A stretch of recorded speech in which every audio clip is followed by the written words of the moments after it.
सूर्य को जल देने की विधि व 10 नियम।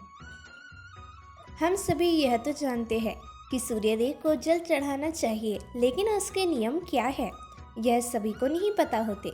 यदि पता भी होते हैं तो सभी नियम नहीं पता होते हैं। इस कारण सूर्यदेव को जल चढ़ाने का पूरा लाभ हमें नहीं मिल पाता है। इसलिए आपको सूर्य को जल चढ़ाने का समय व अन्य नियम पता होने चाहिए। इसलिए आज हम आपके साथ सूर्य को जल देने की विधि नियम सहित साझा करने वाले हैं। इससे आपको सूर्य को जल चढ़ाने के नियम क्या होते हैं और उस समय आपको किन किन बातों का ध्यान रखना चाहिए, इसके बारे में जानकारी मिल जाएगी। सूर्य को जल चढ़ाने का सही तरीका। सूर्यदेव को जल चढ़ाने के मुख्य रूप से 10 नियम होते हैं। यदि कोई व्यक्ति सूर्यदेव को जल चढ़ा रहा है तो उसे इन 10 नियमों का पालन करना आवश्यक होता है। यदि कोई चीज़ विधि पूर्वक की जाती है तो आपको उसका संपूर्ण लाभ देखने को मिलता है। इन नियमों में सूर्य को जल देने का सही समय, सही मंत्र, दीक्षा इत्यादि के बारे में जानकारी निहित है। इसलिए अब आपके सामने एक एक करके सूर्य को जल देने के नियम रखने जा रहे हैं। आइए जानते हैं इनके बारे में। लेकिन उससे पहले अगर आप भी चाहते हैं कि माता रानी का आशीर्वाद आप पर बना रहे तो इस वीडियो को एक लाइक करें और चैनल को सब्सक्राइब ज़रूर कर लें और कमेंट बॉक्स में जय लक्ष्मी माता ज़रूर लिखें। तो चलिए जानते हैं। पहला, सूर्य को जल चढ़ाने का समय। कुछ लोग समझते हैं कि जब भी उठे तो उस समय नहा धोकर सूर्यदेव को जल दे सकते हैं, फिर चाहे सुबह के 9 बजे हो या उससे भी ज़्यादा। किंतु यह बिल्कुल भी ठीक नहीं है। सूर्यदेव को जल देने का एक निश्चित समय निर्धारित किया गया है, वह हमें उसी समय सूर्यदेव को अर्घ्य देना चाहिए। सूर्य को जल देने का सही समय सूर्योदय का समय होता है। इसलिए जब भी सूर्य के उदय का समय हो रहा हो उस समय सूर्यदेव को जल चढ़ा देना चाहिए। यह समय सीमा सूर्योदय होने के 1 से 2 घंटे की ही होती है, अर्थात सूर्योदय होने के बाद अधिकतम 2 घंटे तक हम उन्हें जल अर्पण कर सकते हैं, उसके बाद तो बिल्कुल भी नहीं। ऐसा इसलिए क्योंकि धीरे धीरे सूर्य की किरणों का प्रभाव तेज होता है। ऐसे में यह प्रक्रिया हम लाभ देने के स्थान पर हानि अधिक पहुंचा सकती है। कुछ लोग सूर्यास्त के समय भी सूर्य को अर्घ्य देते हैं, जो कि गलत नहीं कहा जा सकता है। दरअसल सूर्य को अर्घ्य तब दिया जाना चाहिए जब उसकी किरणों का प्रभाव कम हो। दूसरा, सूर्य को जल देने की दिशा।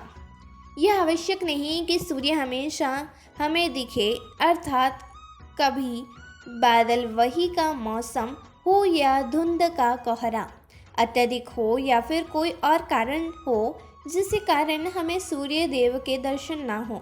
ऐसे में सूर्योदय होने का समय नहीं बदलता, इसलिए आप जल देने की प्रक्रिया ना छोड़ें। यह तो हम सभी जानते हैं कि सूर्योदय होने की दीक्षा पूर्वज से है। वह सूर्य हमेशा उदय होता है, फिर चाहे हम उसे अपनी आंखों से देख पाएं या नहीं। ऐसे में आप सूर्य न देखने की स्थिति में पूर्व दिशा की ओर मुख करके भी सूर्य दादा को जल दे सकते हैं।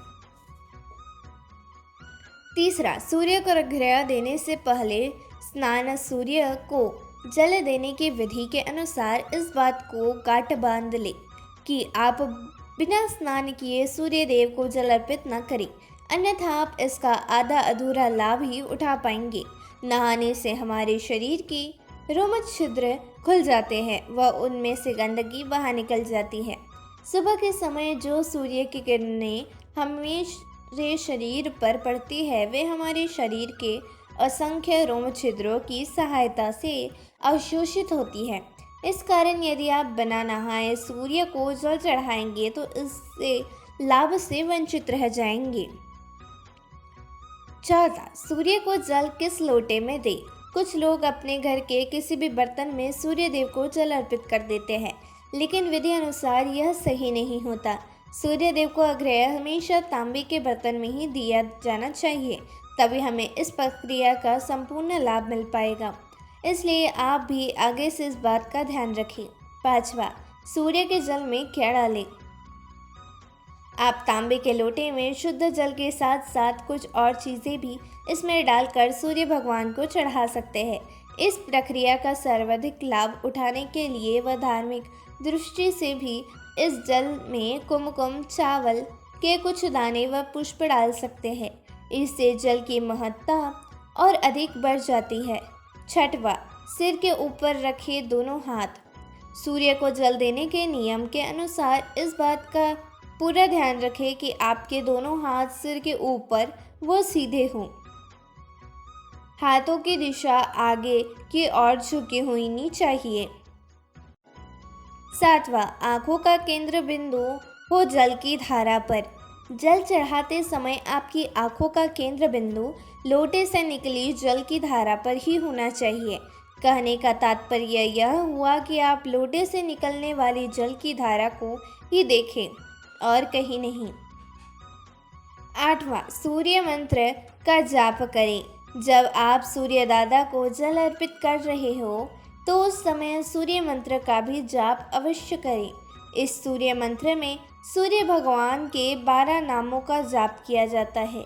सूर्य को जल चढ़ाने का सही तरीका यह होता है कि आप सूर्य भगवान के सभी 12 नामों का विधि पूर्वक जाप करें। 9वां, सूर्य का जल पैरों पर न गिरे। सूर्य देव को जल देते समय इस बात का पूरा ध्यान रखें कि जल आपकी पैरों पर ना गिरे।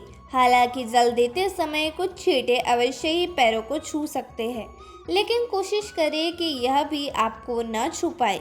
साथ ही आप जल का सदुपयोग करने के उद्देश्य से नीचे एक गमला या कोई पात्र रख सकते हैं। फिर इस पात्र से यह जल घर के पौधों में दे सकते हैं। 10वां, सूर्य को जल अर्पित करने के बाद जब आप सूर्य भगवान को जल अर्पित कर दें तो झुककर जल को स्पर्श कर अपने माथे व आँखों पर ज़रूर लगाएं। इसके बाद इस जल की 3 बार परिक्रमा करें व सूर्य देव को प्रणाम करें। इस प्रकार सूर्य को जल अर्पित करने की यह प्रक्रिया पूरी हो जाएगी। इस तरह से आज के इस लेख के माध्यम से आपने सूर्य को जल चढ़ाने का सही तरीका जान लिया है। ऐसे में आगे से आप जब भी सूर्य देव को जल अर्पित करें तो इन नियमों का पालन अवश्य करें। सूर्य देव को अर्घ्य देते समय न करें ये गलतियाँ। पहला, सुबह के समय अगर आप सूर्य देव को जल का अर्घ्य देते हैं तो इस बात का विशेष ख्याल रखें कि अर्घ्य देने का समय लगभग एक ही हो। दूसरा, अगर आपने अर्घ्य देना शुरू किया है तो इस नियम को किसी भी स्थिति में तोड़े नहीं। अगर भूलवश सही समय पर कभी अर्घ्य न दे पाए तो क्षमा याचना करते हुए जल में रोली डालकर सूर्य देव को जल चढ़ाए। तीसरा, अर्घ्य देने के लिए बासी जल का इस्तेमाल आपको नहीं करना चाहिए। चौथा, अर्घ्य देते समय आपको सूर्य देव के मंत्र ओम गृणी सूर्याय नमः का 7 बार जप अवश्य करना चाहिए। 5वां, सूर्य देव को पूर्व दिशा में ये हमेशा जल चढ़ाए। 6वां, अगर संभव हो तो जल में कुमकुम और लाल फूल अवश्य डालें। अगर ये चीज़ें उपलब्ध नहीं हैं तो कम से कम जल में अक्षत यानी चावल अवश्य ज़रूर डालें। 7वां, अर्घ्य देने के बाद सूर्य देव का ध्यान करते हुए चारों ओर परिक्रमा आपको करनी चाहिए। 8वां, सूर्य देव को जल का अर्घ्य देने वालों को रविवार के दिन अत्यधिक हृदय स्तोत्र का पाठ भी करना चाहिए। इससे सूर्य देव प्रसन्न होते हैं। 9वां, अर्घ्य देने वालों को मांस का सेवन करने से बचना चाहिए। 10वां, सूर्य मजबूत करने के उपाय जान ले। सूर्य को बहुत सारे तरीकों से मजबूत कर सकते हैं, लेकिन अर्घ्य देने से सूर्य हर तरह से अनुकूल हो जाते हैं। सूर्य को देखते हुए जल चढ़ाने को अर्घ्य देना कहा जाता है। इससे सूर्य के साथ साथ सभी 9 ग्रह मजबूत हो जाते हैं। मात्र सूर्य को अर्घ्य देने से जीवन की लगभग हर समस्या का समाधान किया जा सकता है। सूर्य को अर्घ्य देने की विधि और नियम। आप अर्घ्य नदी में खड़े होकर या घर से दे सकते हैं। उगते हुए सूर्य को अर्घ्य देना सर्वोत्तम होता है। इसके अलावा नवोदित रहने तक सूर्य को अर्घ्य दिया जा सकता है। जल देने के पूर्व व्यक्ति का स्नान कर लेना जरूरी है। अर्घ्य देते समय अगर सफेद वस्त्र धारण किए जाए तो सर्वोत्तम परिणाम मिलेगा। लोटे या मिट्टी के बड़े पात्र में जल देना सर्वश्रेष्ठ माना जाता है। प्रतिदिन सूर्य के जल अर्पित करने के फायदे। जिन लोगों की कुंडली में सूर्य कमजोर है उन्हें प्रतिदिन सूर्य को जल चढ़ाना चाहिए। इससे उनका आत्मविश्वास मजबूत होता है। सूर्य को जल देने से समाज में मान प्रतिष्ठा में वृद्धि होती है। सूर्य को जल अर्पित करने से अपना मुख पूर्व दिशा की ओर रखें। ज्योतिष शास्त्र में सूर्य को आत्मा का कारक बताया गया है, इसलिए आत्मा शुद्धि और आत्मा बल को बढ़ाने के लिए नियमित रूप से सूर्य को जल देना चाहिए। सूर्य को नियमित जल देने से शरीर ऊर्जावान बनता है। अगर आपको नौकरी में परेशानी हो रही है तो नियमित रूप से सूर्य को जल देने से अधिकारियों का सहयोग मिलने लगता है और मुश्किलें दूर हो जाती हैं। सूर्य को जल देने के लिए तांबे के पात्र का इस्तेमाल करना अच्छा होता है।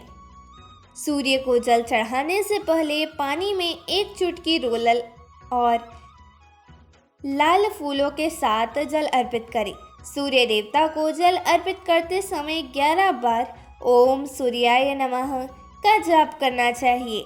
अगर आप नियम के अनुसार प्रतिदिन सूर्य देव को अर्घ्य देते हैं तो आपको इसके कई शुभ परिणाम मिलने लगते हैं। अर्घ्य देने से कुंडली में सूर्य की स्थिति मजबूत होती है और इसके प्रभाव से धन समृद्धि घर में आती है। इसके साथ ही सेहत भी दुरुस्त बनी रहती है। अगर आप नियमों के अनुसार सूर्य देव को अर्घ्य नहीं देते हैं तो वैसे में फल आपको प्राप्त नहीं होते जैसे आप चाहते हैं। यह तमाम जानकारी जनरुचि को ध्यान में रखकर दी जा रही है। ज्योतिष और धर्म के उपाय और सलाहों को अपनी आस्था और विश्वास पर आजमाएं। कंटेंट का उद्देश्य मात्र आपको बेहतर सलाह देना है। इस संदर्भ में हम किसी प्रकार का कोई दावा नहीं करते हैं। प्रिय दोस्तों, आज के वीडियो में बस इतना ही। हमारे द्वारा दी गई शास्त्र अनुसार जानकारी आपको अच्छी लगी हो तो वीडियो को लाइक, शेयर एंड सब्सक्राइब और कमेंट बॉक्स में जय माँ लक्ष्मी जरूर लिखें। धन्यवाद।